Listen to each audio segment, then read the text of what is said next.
सबूत तो दे दिया है। संजय सिंह जाता है, संजय सिंह को वहां से बैरिंग ऐसे भगाया जाता है।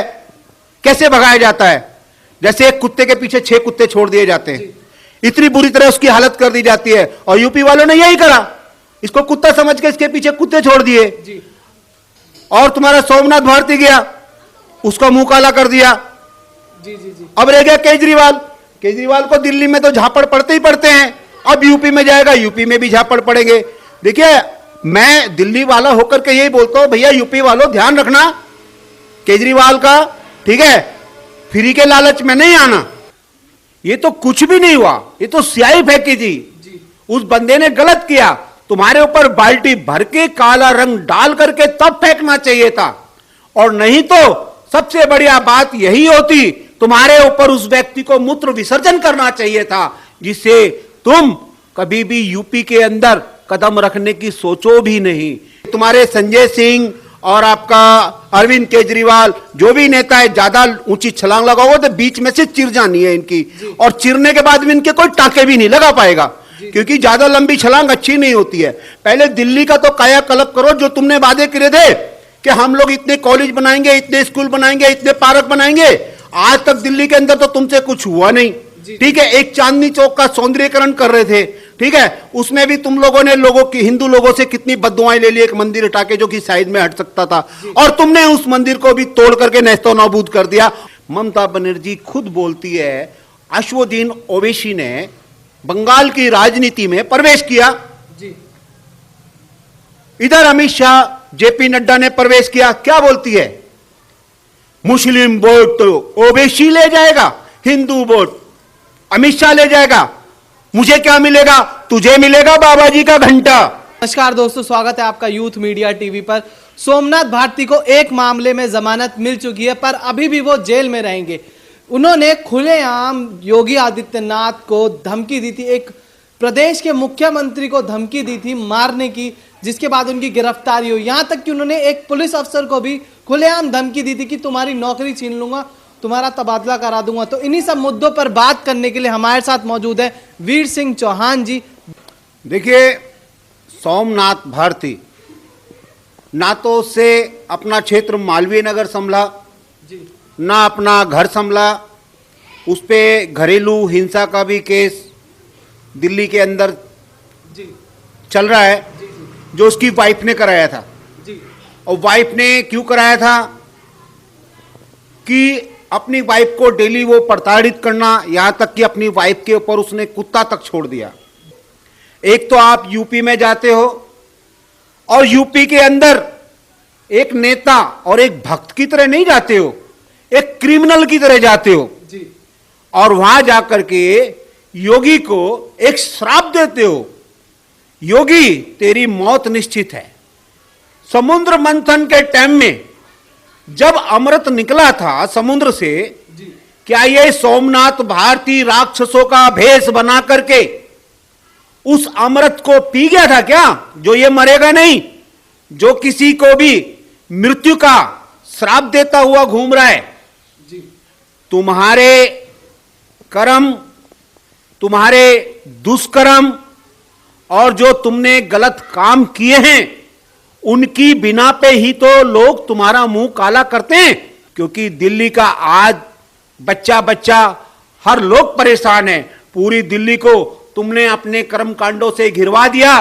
कभी सीएए का बहाना हो जाता है, कभी किसान आंदोलन का बहाना हो जाता है, कभी तुम्हारे यहां पे शर्जिल इमाम का भी ये कांड हो जाता है, जेएनयू का कांड हो जाता है, कैंप्स का कांड हो जाता है। जितने भी देशद्रोही हमारे खिलाफ खड़े होते हैं, भारत देश के खिलाफ, उसका ये अरविंद केजरीवाल, जो कि सोमनाथ भारती का बाप है, पिता है, दादा है, चाचा है, और सोमनाथ भारती क्या है? केजरीवाल का चमचा है। अब एक बात बताइए, जब ये लोग गलत करते हैं तभी तो ये लोग पिटते हैं। जी बिल्कुल सर, ये वही सोमनाथ भारती हैं जिन्होंने एक वक्त कहा था कि यूपी के अस्पतालों में कुत्ते के बच्चे पैदा हो रहे हैं, और अभी उनके ऊपर स्याही भी फेंकी गई। तो इस चीज को किस तरीके से देखते हैं आप? ऐसा है जी, देखिए, जो स्याही फेंकी गई है, ये आदमी क्या है कि बोलने से पहले अपने वाक्य को तोलता नहीं है कि वो कहां बोल रहा है। यूपी छोटी बड़ी नहीं है, आज इस सोमनाथ हरामी ने यूपी के हर बंदे को गाली दी है, हर बंदे को कुत्ता बोला है। एक बात मेरे को बताइए, इतने बड़े बड़े अस्पताल हैं, क्या वहां कुत्ते के बच्चे पैदा होते हैं? अरे सोमनाथ भारती, तू भी किसी स्टेट का होगा क्या? तेरे स्टेट में भी तेरे पिताजी और तेरे माताजी और तू भी इन लोगों की जनजाति सही है, कुत्तों की है, जो दूसरों को इस तरह से बोलता है। अरे तुमको अपना ठीक है सुधार करना है, अपना दिल्ली में कर, अस्पतालों का तुमको सुधार करना है, अपना दिल्ली में कर। जी बिल्कुल सर, सोमनाथ भारती जिस तरीके से उनके ऊपर स्याही फेंकी गई, उसके बाद अभद्र भाषा में बहुत गंदी गंदी गालियां देने लगे वो, तो आखिर एक नेता को खुलेआम ऐसी गालियां देना और ऊपर से कुछ समय पहले जैसे मैंने आपको बताया कि कुत्ते के बच्चे पैदा होते हैं, तो इन सब चीज़ों को क्या केजरीवाल नहीं देखते क्या? क्यों इन सब चीज़ों पर एक्शन नहीं लिया जाता? उनकी बीवी ने उनके ऊपर केस भी किया कि घरेलू हिंसा करते हैं, उसके बावजूद उनको टिकट दिया जाता है। क्या केजरीवाल को ये सब चीज़ें नहीं दिखती? दूसरी पार्टी में कोई होता तो उसका साफ साफ दिख जाता है। देखिए, सोमनाथ भारती ही नहीं, आम आदमी पार्टी में अमानतुल्ला नाम का भी गुंडा है जी, आपको पता होगा, जिसने सिग्नेचर ब्रिज पे सबके सामने मीडिया में, ठीक है, इतना गुंडागर्दी उसकी देखी थी। उसने कोई एक सांसद था मनोज तिवारी, उसको मन से धक्का तक दे दिया था। ये बहुत ही नीची प्रकृति प्रवृत्ति सोच के व्यक्ति हैं जी, जिनको ये जैसे वो होता है ना कि एक कोई खाने की चीज हो तो सोचता मैं अकेला खा लूं, इसमें दूसरे को मिल बांट करके थोड़ा बहुत भी नहीं देने की कोशिश करता, तो ये उसी प्रवृत्ति के लोग हैं। ऐसे व्यक्तियों को अपनी पार्टी से तुरंत लात मार के बाहर भगाओ, नहीं तो ये तुम्हारा तो विकास हो रहा है और तुम जो काम कर रहे हो और तुम्हारे जितने भी चाहे थोड़े बहुत जो काम करने चालू कर दिए या लगे पड़े हो, उन पे भी सब पे मूत के पानी भेर देगा। सोमनाथ भारती नाम है उसका। जी जी जी जी जी सर, जिस तरीके से देखा गया संजय सिंह जो है वो हाथरस कांड में पहुंच जाते हैं यूपी, और वही संजय सिंह अब एक बात बोल रहे हैं कि यूपी में तानाशाही हो रही है। जब गिरफ्तारी हो जाती है सोमनाथ भारती की, तो उसके बाद कह रहे हैं कि यूपी में तानाशाही हो रही है, पर यही तानाशाही आप वालों को ममता बनर्जी के बंगाल में नहीं दिखती है, उद्धव ठाकरे के महाराष्ट्र में नहीं दिखती है। ममता बनर्जी से कुछ समय पहले हाथ मिला के खड़े हो रहे थे केजरीवाल, तो वहां क्या तानाशाही नहीं हो रही है? सिर्फ जहां भाजपा का राज है वहीं तानाशाही हो रही है। देखिए, हिंदुस्तान में अधिकतर अगर अभी किसी का शासन चल रहा है तो बीजेपी वालों का चल रहा है, और तानाशाही लगभग जहां जहां बीजेपी का शासन है वहां तानाशाही बिल्कुल भी नहीं चल रही है। तानाशाही चल रही है, देखिए आप सही कह रहे हैं, ममता के राज में चल रही है। किसी को भी भगवान राम का नाम लेने का अधिकार नहीं है। आज चुनाव के टाइम के अंदर घंटियां बजा रही है ममता बनर्जी, और एक टांग पे खड़ी होकर के बगले का भेष बना रखा उसने। बगला भी सफेद होता है, कपड़े भी इसने सफेद पहन रखे हैं, हवाई चप्पल पहन के चलती है। एक बगला भगत बोलो इसको। एक टांग पे खड़ी होकर के पानी में मछली का इंतजार कर रही है, जैसे ही मछली आती है पटक और डकार कर जाती है, किसी को दिखता भी नहीं कि इसने क्या खा लिया। ममता बनर्जी, ठीक है जी, आप जाकर के उसके शासन में देखो किस तरह से तानाशाही चल रही है। अरविंद केजरीवाल कहते हैं कि यूपी के स्कूलों की हालत बेकार हो रखी है, योगी जी आकर मनीष सिसोदिया से सीखे कि स्कूलों की हालत सही कैसे करनी है। तो इस चीज को आप किस तरीके से देखते हैं और इस पर क्या कहना चाहेंगे? अब से 2 साल पहले चुनाव हुए थे, सबसे ज्यादा बुरी हालत मैंने मनीष सिसोदिया की देखी थी।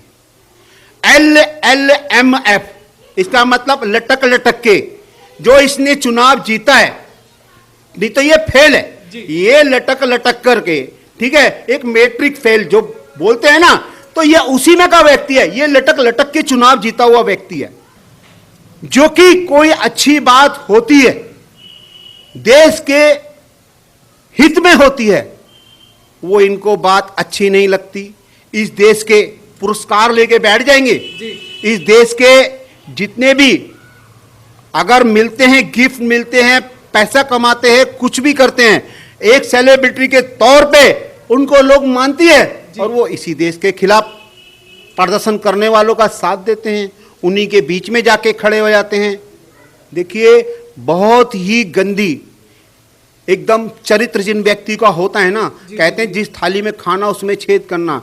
अगर उन तक ये मेरी आवाज पहुंचती हो कि भैया अगर इस देश के खा रहे हो तो सारे लोग एकजुट होकर के और अपने देश को बढ़ाने के लिए एक दूसरे का साथ दो। जी।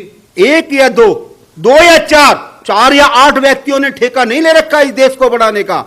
इस देश को आगे बढ़ाने का हक हर छोटे से लेके बड़े व्यक्ति का है।